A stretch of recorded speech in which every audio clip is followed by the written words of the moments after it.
Talented People is on its way further in the Poconos. We're on our way to visit with Bel Mehr Mahar. She is the owner and operator of a little place called the Little Vault of Heaven. Hi, I'm Jeanne Murphy with Talented People. We're continuing our conversation about Ernest J. Mahar's book, Uncle Joe and His Sister Flo, Through the Eyes of Bunny. One of the characters inside the story is Bel Mehr Mahar, and she's with us today. We're actually visiting her Little Vault of Heaven statue recycle shop up in the Poconos of Pennsylvania. Welcome to the show. Thank you. So nice to have you here. Thank you. Good to be here. Why don't you tell us a little bit about yourself?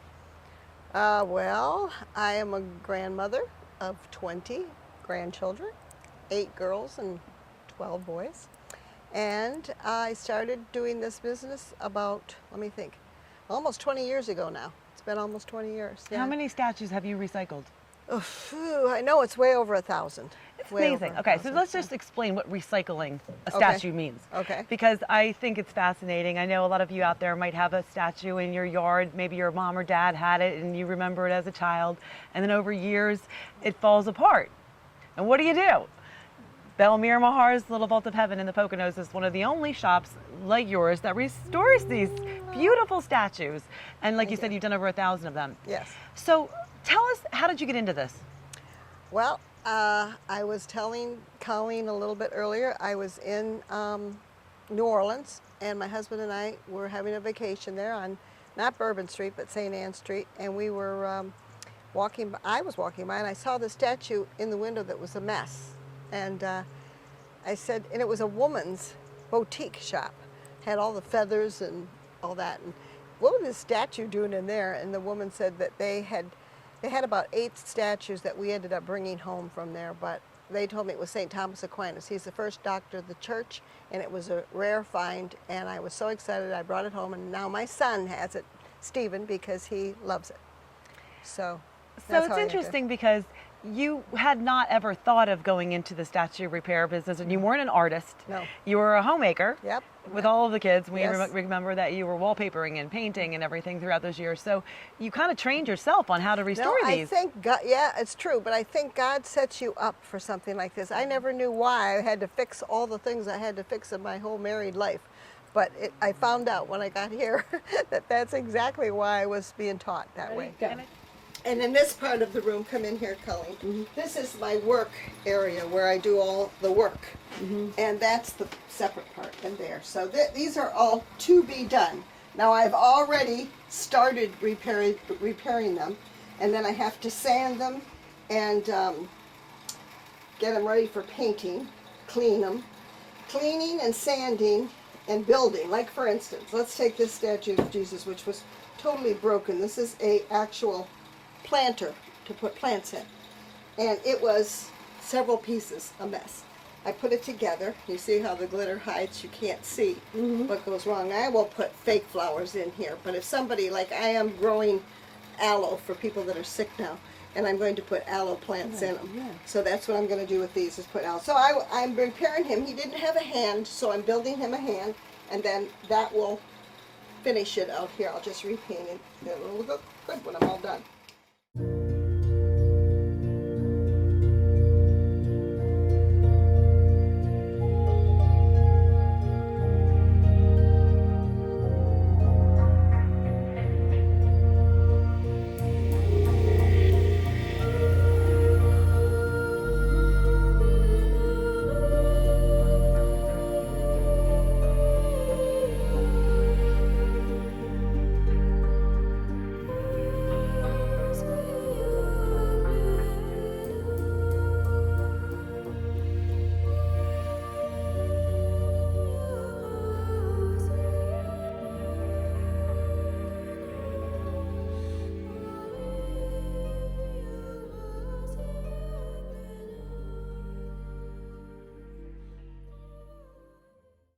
And tell us about some of the garments that you also make.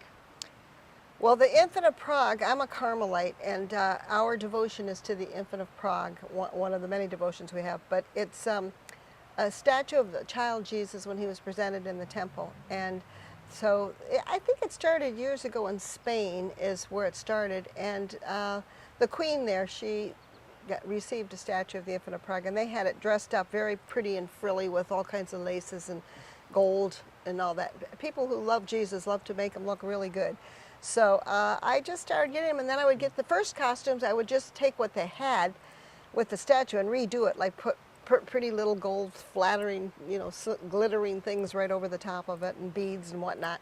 But now I actually got into making my own too, and I like doing that. So this is Jesus, the Divine Mercy. This side here was just a silver, like wire, and this was copper. And I put glitter of red on this side and the silver on this side to represent the blood and body and blood, a heart, the blood and water coming out of the heart of Jesus. That's beautiful. So I got that up in actually at EWTN, which I tell everybody, if you ever get a chance to go to Birmingham, Alabama, everybody in the world should go there once a year to Mother Angelica's temple for the Lord. It's not like anything you've ever seen. It is so holy, it's beautiful. Everybody should go there.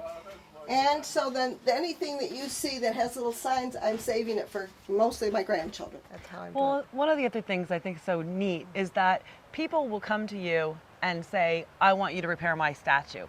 And then you can do that for them. Yes. And then people will come to you and say, I have these beloved statues that I don't know what to do with. Exactly. And then tell us about what you do with those. Well, especially like with Hurricane Sandy victims. Yes, no, it's true. Well, some of the statues that I get that they don't want, usually people want them to hand on to their grandchildren. That's the number one thing. Like they will say, this was my mother's or my aunt's, or I have fond memories, and I'm going to give it to my niece or my daughter or somebody. Sentimental value. It's a sentimental value, and I feel really excited to be able to help them that way because I know that feeling myself.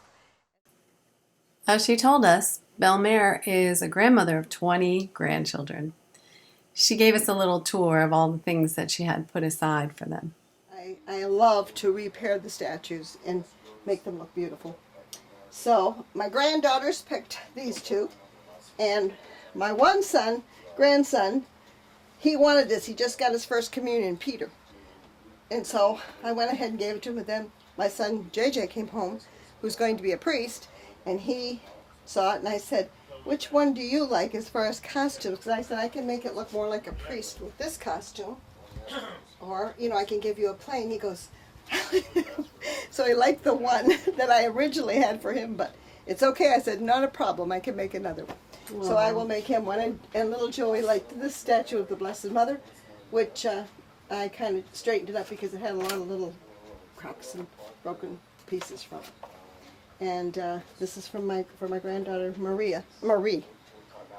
That when she gets married, she gets that. Okay, so that's. And then they have, and then I'll also take the statues if they don't find a home. I call it finding a home for them.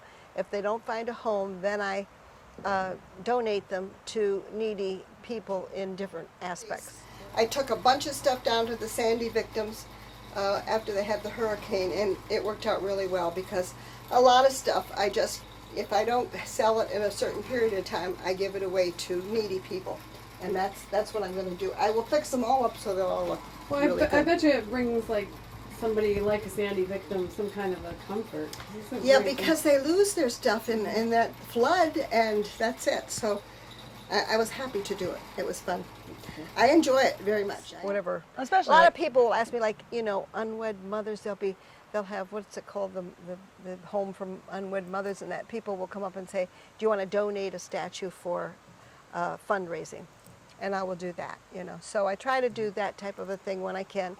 And the important thing is it's very exciting to have the children come into the shop and see something, get very excited about it, And tell us good. about that. Well, that's the only thing. Do you teach them how to paint? Now, I have not got into that yet, although I keep, in the back of my mind, keep thinking I want to do that. And I do have a lot of my grandchildren, they like to paint. And then when they come, they can't wait to paint. And in some ways, it makes me not want to teach them because I see how much work it is. But I do think down the road, I have one granddaughter, Marie, is very interested in doing the painting. And my grandson, Michael Dean, he likes to do crafts and things like that. So he can do that, and so I'm excited. I hope it'll work out. This is where these are my daughters from my daughter's house. It's not the Jesus and the Joseph, but I mean Mary and Joseph. But the goose and the Saint Anthony and the angel, I will be repairing all of that for her to put in her garden. And Tell us about when you were at your local Catholic church and they needed to have their nativity set redone. That was just recently. Oh, It was just exquisite. recently. Yeah. I just was bowled over. It was 20 pieces, very big, beautiful, beautiful old nativities from the 30s or 40s. And because they had been in their basement for, maybe 50 years, I was able to do anything I wanted. So I completely redid them, the whole ones. And Mike has a picture of them. If you want to We put will one get the later, picture. maybe We'll get a have it for the picture and photograph. put it on there with it. But they turned out really beautiful. I even And had they had them on display too for the whole they did town for the to whole see. church and everybody and everything. And I had a man came up to me from our church, and he said he worked in New York City in advertising, and he never saw anything so beautiful. I was like, oh my God, how beautiful that he would I even saw say them that and to they were me. beautiful. He did. He Yeah. really liked What a them. compliment. Yeah, it was a big So compliment. it must be so rewarding for you to actually be able to take something so sentimental It and then is. put your heart into it, Yeah. and then let them take it back home and then take it on to another generation. It's true. Yeah, it's true. And today there's not an awful lot of those statues. All the stores are showing the acrylic. Although they are beautiful, they are very hard to repair, extremely hard to repair. And but they are beautiful. But the old ones, you don't really find them unless you get them at a garage sale. And what are they? What are they? They're so heavy. They're ceramic or white plaster, like Oh. yeah, Dead plaster. weight, heavy. Yeah, they're very heavy, but Yeah. I like them. Oh, but they're Or beautiful. concrete. Right. A lot of concrete. I've even done concrete that belonged outside, inside, for people to have them inside. So, So where are you going from here? well, my husband wants me out of the business. It's a lot of work. What do you Oh, want? and it's a lot of money. Yeah. Yeah. No, I'm just kidding about the money. It's not that much money into it. That's why he wants me out of it. But the truth is, I think another 5 years. But then I say to the Lord, well, if you want me to do this, Lord, you'll have to send me the statues, because I'm not going to go trying to recruit them anymore.